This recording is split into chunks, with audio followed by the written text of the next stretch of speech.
أيا طالب العلم قم لا تنم فإن الزمان أيا طالب العلم قم لا تنم فإن الزمان انقضى وانصرم فكن ما حييت ضنينا به فظنك to have been engaging in paganism before the advent of Islam. You know, some Sahabas were very lucky not to do that prior to Islam. Even though Abu Bakr was among them, but history told us that Abu Bakr, who is the first Khalifa, so which his name is Abdullah ibn Abi Quhafa or Abdullah ibn Uthman, so have a very pure character and always have doubts and has been searching for the truth before Islam came to the Prophet Muhammad Sallallahu Alaihi Wasallam, which made it easy for him to accept Islam. So I'm just saying this to clarify the fact of me saying Mus'ab ibn Umayr was one of the unlucky people that has been engaging in paganism.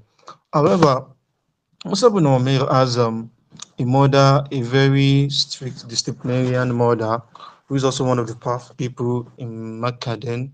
So right now, I'm having a doubt about the name in my head, so I don't want to say what is not there. Probably schedule another time for, if I remember in another day, I'm going to benefit us with that. So Mus'ab ibn Umayr, just like every other youth in Makkah then, so do engage in activities until you start hearing about um, the spirit of Islam. So he got interested as a curious mind, and he moved close to some of the Sahabas to hear about Islam until he was invited to Outcome and Outcome.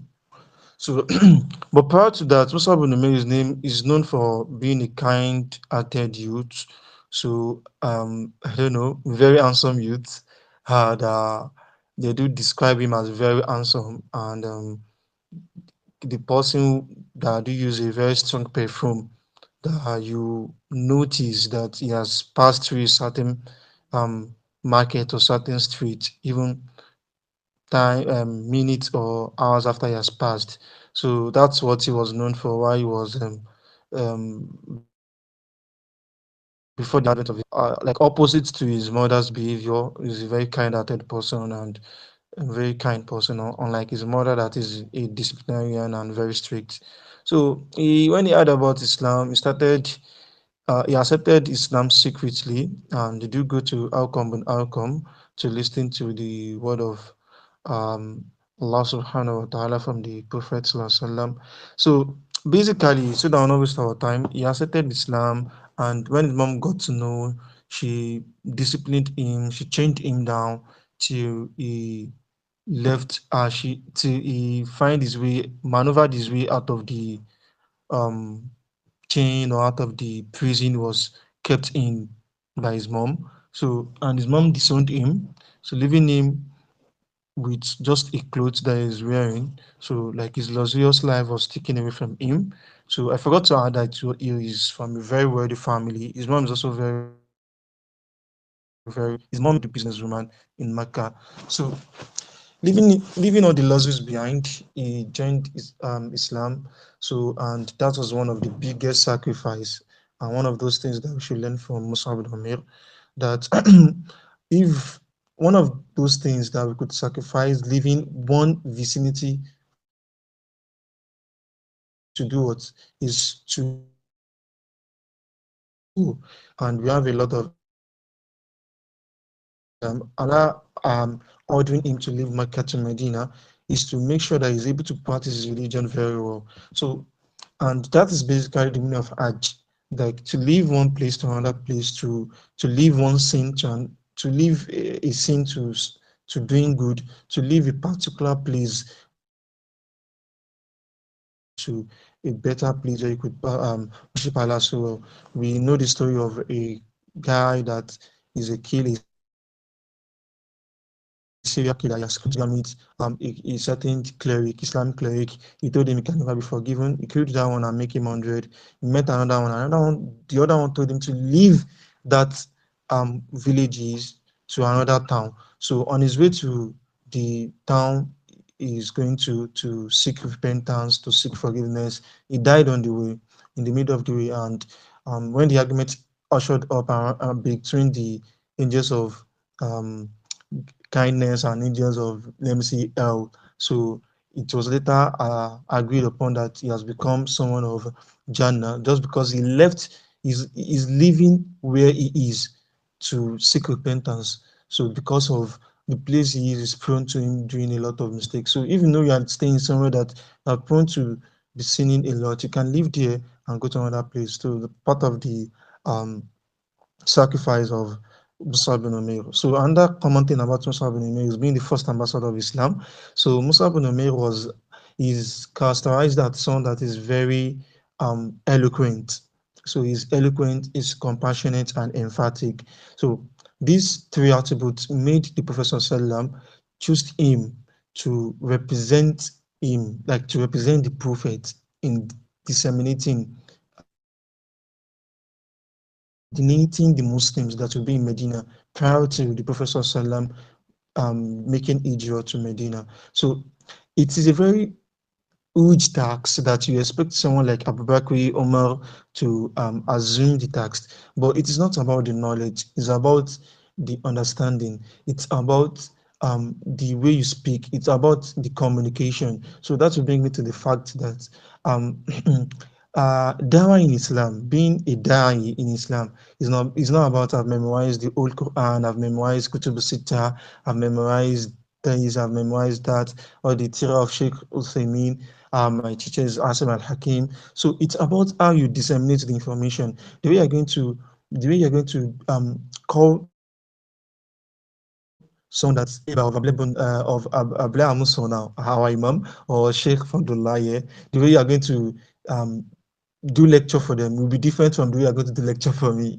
I'm still quite below them in terms of Iman. So that's on the lighter note, but partially the truth. So what I'm driving at is because of these three attributes is eloquence, is empathy, showing empathy, and is sympathetic mind. So he was choosing to represent the Prophet Sallam to in the course of Dawah in Medina prior to the Prophet ﷺ going to meet them. And one of those things we had is he recorded a very great achievement before the Prophet ﷺ could actually come over to Medina. Like he eased the way already. Like thousands of people in Medina have accepted Islam to his good nature, to his eloquence, to his dawah prior to the Prophet Medina, that they were waiting for the Prophet Sallam to come months before he could arrive because of the great work he did. So another prominent thing, the third prominent thing about Mus'ab ibn Umair is he died in the Battle of Badr.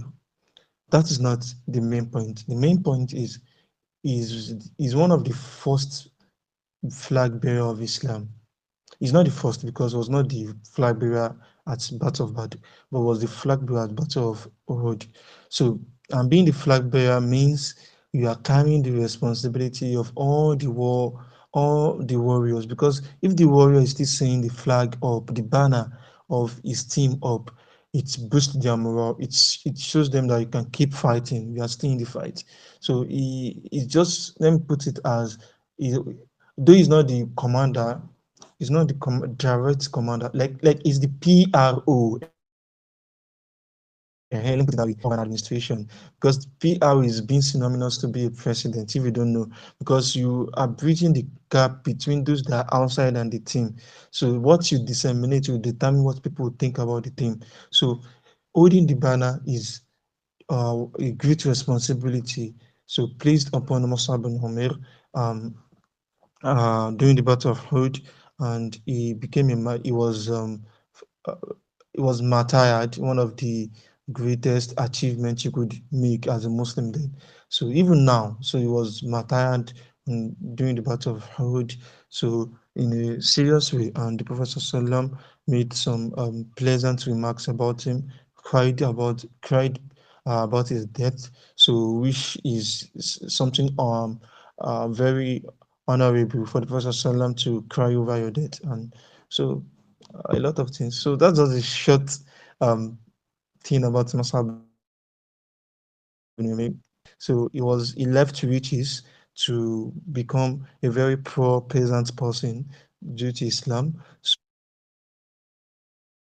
Style of dawah that he understood so much, and with little knowledge, he became the first ambassador of Islam. So and he could be counted as among the first in Islam. So when you're counting the first in Islam, you count Mus'ab ibn Umayr as the first ambassador of Islam. So to represent the Prophet Sallam in Medina, prior to him migrated to Medina. And the third was that he was honored with being the flag bearer of Islam at the Battle of Uhud, and he got martyred in the same battle.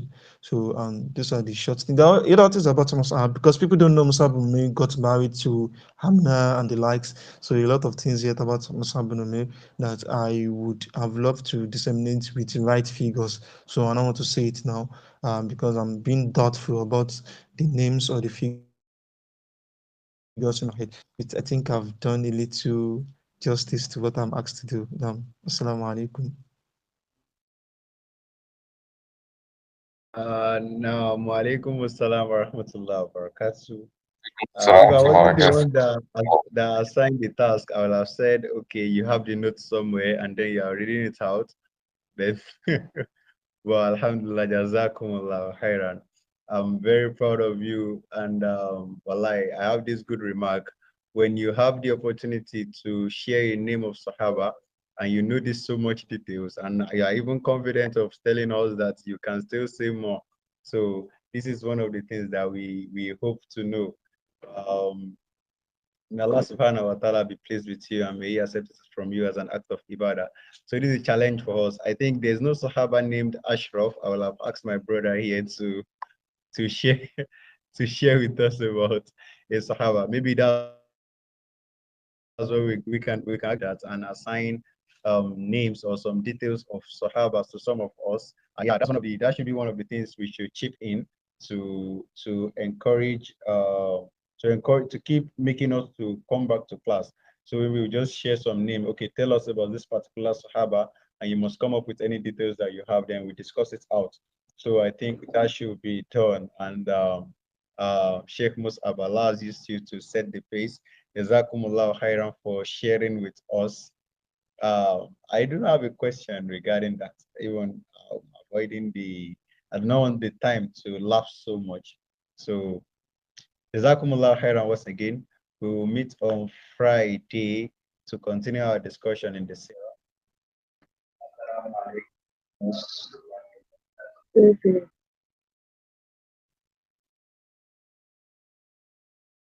Wa alaikum assalam wa rahmatullahi wa barakatuh.